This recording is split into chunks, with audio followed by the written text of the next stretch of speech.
Au cœur de Paris, où les rues exhalent le parfum de l'histoire et les immeubles font écho aux soupirs d'amour et de douleur, vivait une talentueuse médecin nommée Amélie.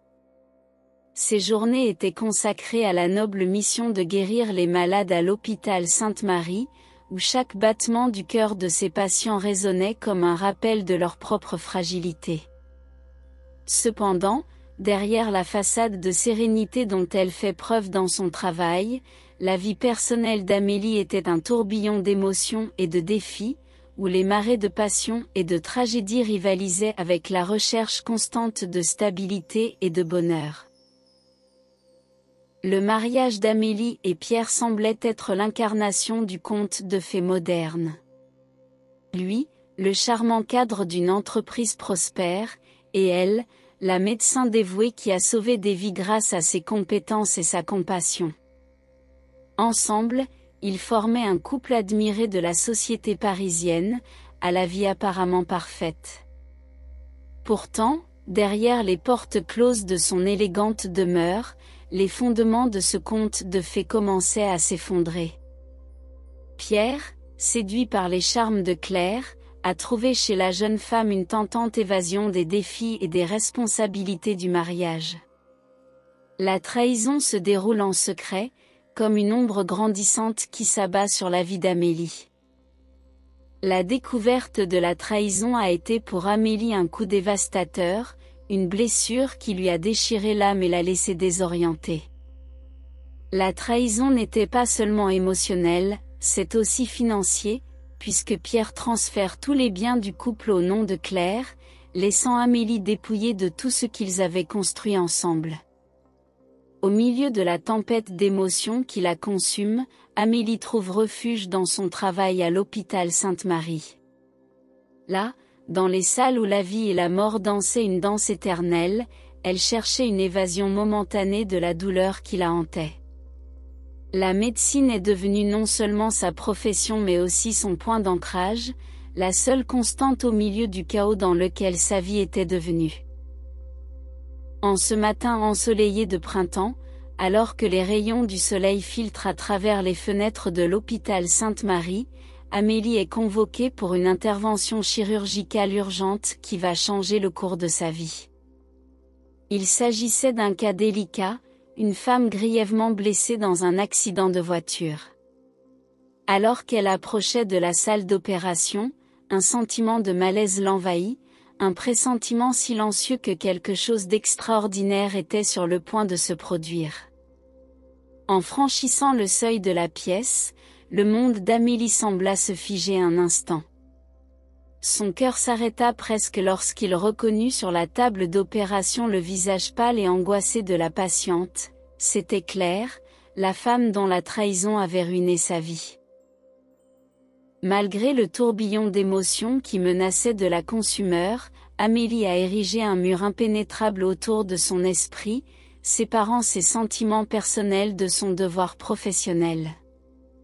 Elle savait que peu importe le passé, sa priorité était de sauver la vie de la femme devant elle. Alors qu'il travaillait sans relâche pour réparer les dégâts causés par l'accident, une bataille interne faisait rage dans son esprit. La colère, comme un feu brûlant, la consumait de l'intérieur, tandis que la compassion, comme une douce brise, tentait de calmer les flammes. Le désir de vengeance se heurtait au serment solennel qu'elle avait prêté en tant que médecin, un engagement sacré de placer la vie et le bien-être des patients au-dessus de toute considération personnelle. Chaque coupe précise de la lame, chaque point soigneusement cousu, était une danse délicate entre le professionnalisme et la tempête de sentiments qui la tourmentaient. Et lorsque l'opération prit enfin fin et que les yeux de Claire s'ouvrirent pour rencontrer ceux d'Amélie, il y eut un moment de silence tendu, chargé de non-dits, avant que le médecin ne se retire de la pièce, laissant derrière lui les ombres du passé et l'écho de les choix qui ont façonné l'avenir. Alors qu'Amélie luttait pour garder son sang-froid face à la présence oppressante de Claire dans la salle d'opération, une infirmière se précipita avec une nouvelle qui fit un instant arrêter le cœur d'Amélie. Pierre était dehors, attendant des nouvelles de Claire. Cette révélation fut comme un coup de couteau dans le cœur d'Amélie, lui rappelant tous les souvenirs douloureux de sa trahison et des ravages qu'il avait causés dans sa vie. Le fantôme de Pierre, figure importune et importune, planait dans les couloirs de l'hôpital comme une ombre qui refusait de se dissiper. Ses pas résonnaient comme un écho lointain, emplissant la salle d'opération d'une tension palpable.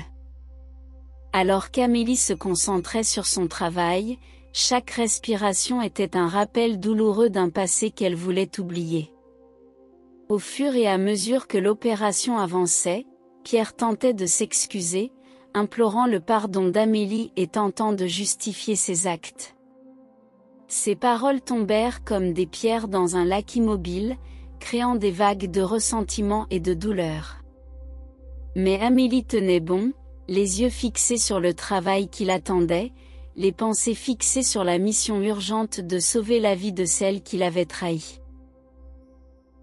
Chaque mouvement de l'âme, chaque décision prise était une réaffirmation silencieuse de sa détermination à séparer ses émotions personnelles de sa profession.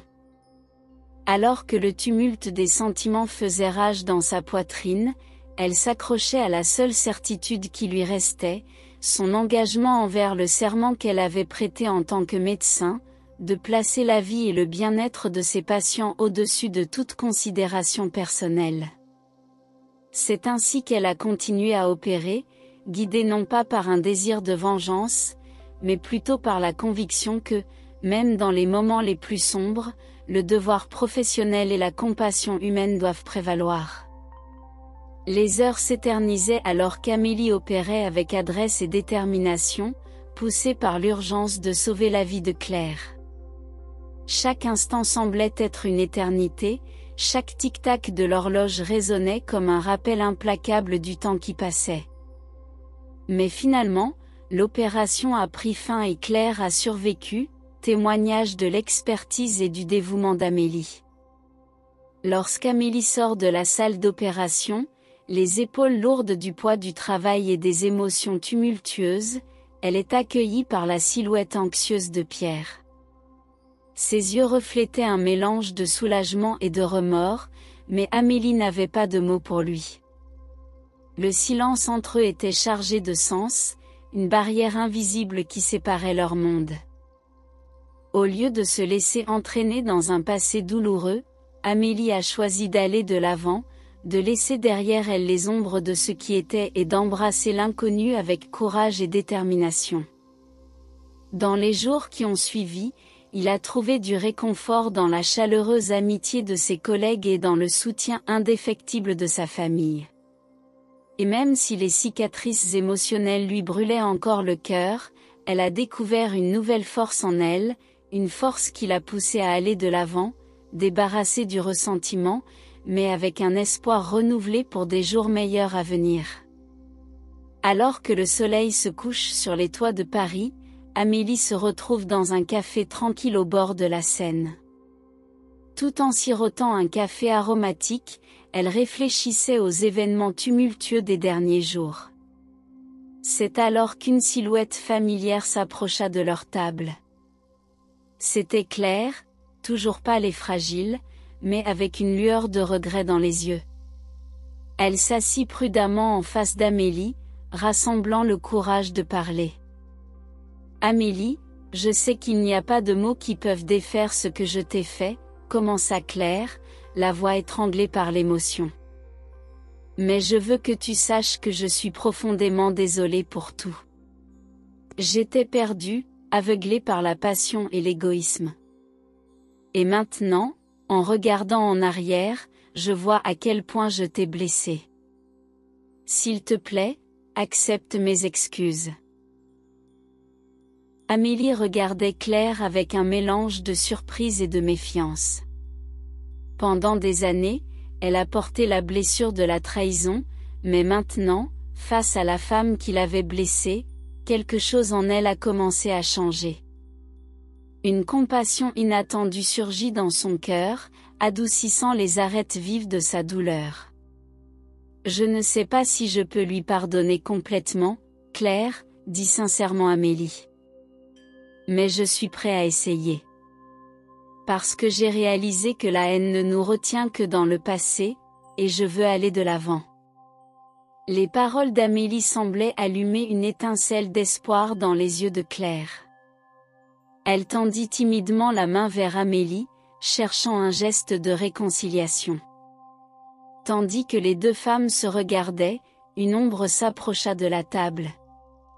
C'était Pierre, l'homme qui avait jadis promis l'amour éternel à Amélie, désormais humble devant elle.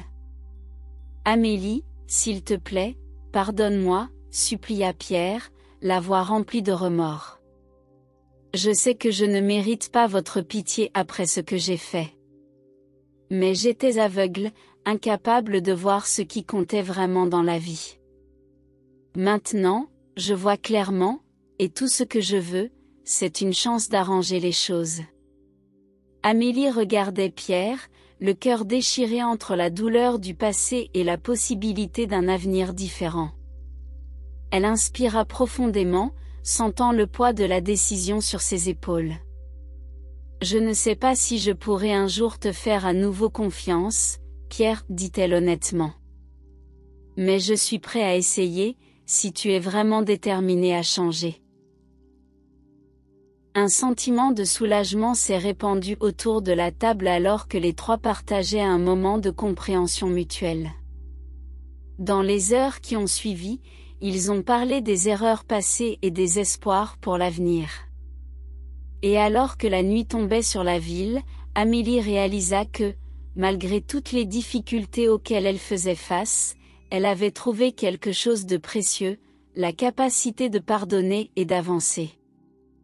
Alors qu'ils se disaient au revoir, Amélie sentit un poids se soulever de ses épaules, remplacé par une sensation de légèreté et de liberté. Elle savait que le chemin à parcourir serait difficile, mais aussi plein de possibilités. Car en fin de compte, c'est le pardon qui lui permettra de laisser le passé derrière elle et d'embrasser l'avenir avec courage et espoir. En parcourant les rues de Paris au clair de lune, Amélie s'est enfin sentie en paix avec elle-même et avec le monde qui l'entourait. Aidez-nous à atteindre l'objectif d'1 million d'abonnés, abonnez-vous, cela nous motive à apporter plus d'histoires comme celle-ci.